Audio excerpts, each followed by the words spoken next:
Saudara-saudariku yang dikasihi dan mengasihi Tuhan Yesus, apa kabar? Semoga Anda semua tetap bersemangat dan bersukacita oleh karena iman kita kepada Yesus Kristus Tuhan.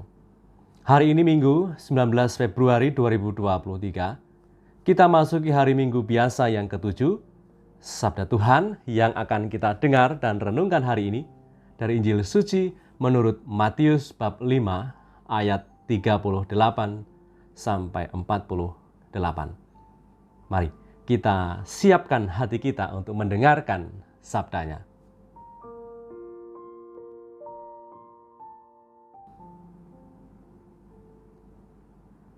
Sekali peristiwa, Yesus bersabda, "Kamu telah mendengar firman, mata ganti mata dan gigi ganti gigi.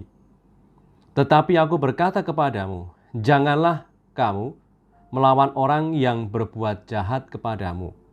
Melainkan siapapun yang menampar pipi kananmu, berilah juga kepadanya pipi kirimu.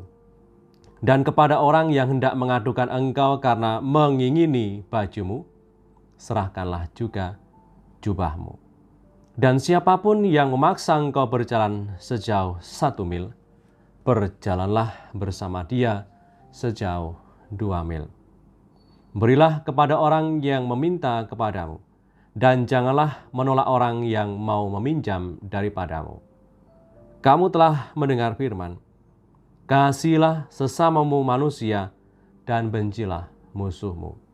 Tetapi aku berkata kepadamu, kasihilah musuhmu dan berdoalah bagi mereka yang menganiaya kamu. Karena dengan demikianlah kamu menjadi anak-anak Bapamu yang di surga, yang menerbitkan matahari bagi orang yang jahat dan orang yang baik, dan menurunkan hujan bagi orang yang benar dan orang yang tidak benar. Apabila kamu mengasihi orang yang mengasihi kamu, apakah upahmu? Bukankah pemungut cukai juga berbuat demikian? Dan apabila kamu hanya memberi salam kepada saudara-saudaramu saja, apakah lebihnya daripada perbuatan orang lain? Bukankah orang yang tidak mengenal Allah pun berbuat demikian? Karena itu, haruslah kamu sempurna, sama seperti Bapamu yang di surga adalah sempurna. Demikianlah sabda Tuhan, terpujilah Kristus.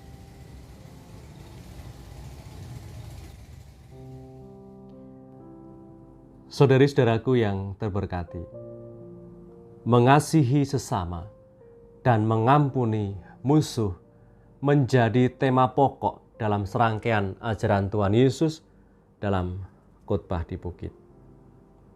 Mengasihi musuh dan mendoakan mereka yang menyakiti adalah untuk menegaskan dan membuktikan kepada mereka bahwa kita adalah anak-anak dari Allah Bapa yang murah hati. Tuhan Yesus pun juga pernah menunjukkannya kepada kita.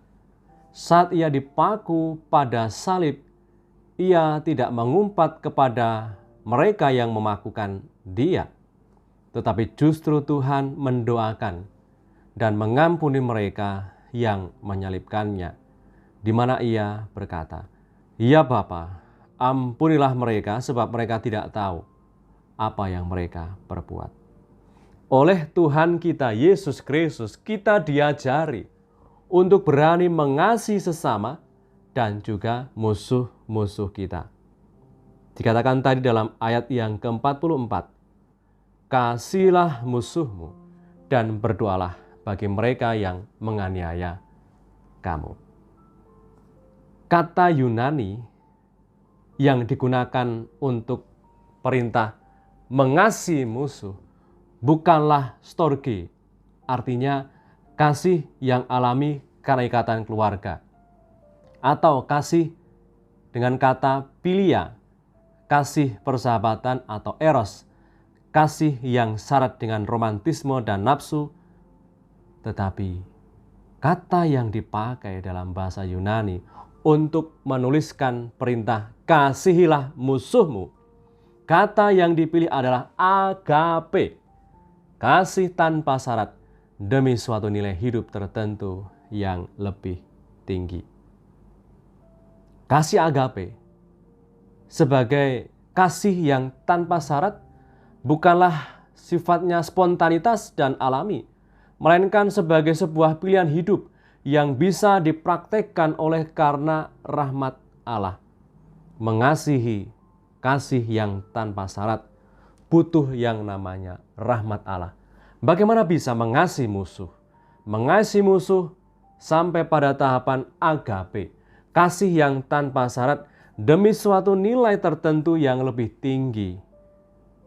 Dan kalau kita kaitkan dalam sabda Tuhan hari ini, untuk mengungkapkan akan kesempurnaan Allah Bapa.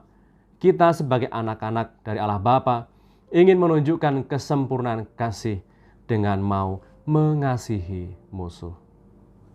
Kasih agape lebih pada sebuah pilihan daripada soal suka atau tidak suka. Kita memilih untuk mengasihi musuh sebagaimana diajarkan oleh Tuhan, karena Tuhan Yesus telah wafat dan berkorban untuk mereka juga yang pernah menyakiti dan melukai hati kita. Semoga saudara-saudariku yang terberkati, sikap belas kasih yang kita tunjukkan terutama kepada mereka yang adalah musuh kita, di mana kita justru mengasihi mereka dan mendoakan mereka yang pernah menyakiti kita, yang kepadanya kita pernah memiliki dendam, amarah, menjadikan mereka sungguh bisa mengalami dikasihi oleh Tuhan dan melunakkan hati mereka yang keras. Semoga saja oleh karena sikap belas kasih dan kemurahan kita, justru orang lain tergerak untuk memperbaiki dan juga untuk memperbaiki dirinya secara lebih baik lagi, dan juga bisa menjadi saat di mana mereka bisa mengalami kasih Allah yang nyata lewat sikap belas kasih dan kemurahan kita. Ketika kejahatan yang telah mereka lakukan, kita balas dengan kebaikan dan kemurahan hati. Semoga saja menggerakkan mereka untuk bisa mengalami dikasih oleh Tuhan dan melunakkan hati mereka yang keras. Dan oleh karena itulah perjuangan kita bersama sebagai anak-anak dari Allah Bapa yang Maha Tinggi, kita ingin belajar menjadi sempurna dengan belajar mengasihi musuh dan mendoakan mereka. Marilah berdoa. Dalam nama Bapa dan Putra dan Roh Kudus. Amin. Tuhan Yesus yang Maha Kasih, kasih-Mu nyata dalam korban-Mu di salib. Korban-Mu yang sempurna di salib menghapuskan dosa-dosa kami dan menjadikan kami layak disebut sebagai anak-anak Allah. Semoga kami semakin hari semakin berkembang dalam kasih, mau berkorban demi sesuatu yang benar dan berkenan di hati-Mu, sebab Engkaulah Tuhan dan pengantara kami, yang hidup dan berkuasa bersama Bapa dalam persekutuan Roh Kudus, kini dan sepanjang segala masa. Amin. Berkatalah yang Maha Kuasa turun atas kita semua, Bapa, Putra, dan Roh Kudus. Amin. Saudara-saudariku yang terberkati dimanapun Anda berada, dan dalam situasi apapun hidupmu, tetap semangat, tetap optimis, dan Tuhan akan mengatur dan mencukupkan segalanya.